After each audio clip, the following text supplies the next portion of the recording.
täällä on KitKat ja tervetuloa uuden videon pariin. Tänään mä teen videon Pikkukalle vitsi, se kun opettaja antaa Pikkukallelle kotitehtäväksi opetella 4 akkosten ensimmäistä kirjainta. Tää ei saata mennä niin, miten se oikea tarina menee, mutta joo, mä teen tämän niin hyvin kuin mä vaan osaan. Mutta joo, suoraan videoon. Ja kotitehtäväksi tulee Pikkukalle. Sinne tulee erikoiskotitehtävä. No mikä?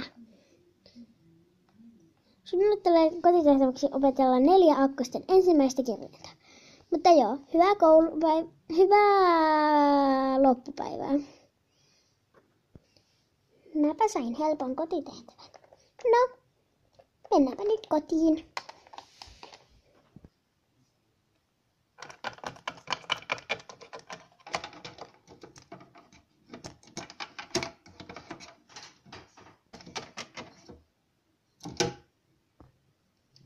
Missäköhän äiti on? Ylhäällä varmasti.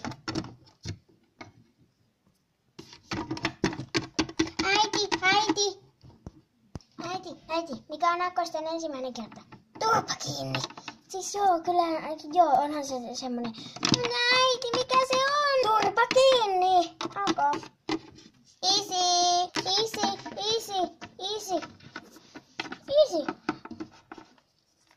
Isi, mikä on akkosten toinen kirjain? Tyhmä lehmä. Selvä.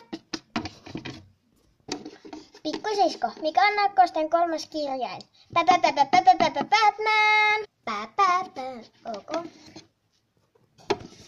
Isoveli, mikä on akkosten 4. kirjain? Jee! Kouluaamuna. No, Pikkukalle, mikä on akkosten ensimmäinen kirjain? Turpa kiinni. Mikä sinä luulet minun olevani? Tyhmä lehmä. Kuka sinä luulet olevasi? Batman. Nyt joudut kyllä rehtorin puheille. Jee! Eli siis joo, kiitos kun katsoit videon. Nähdään seuraavassa videossa. Moikka!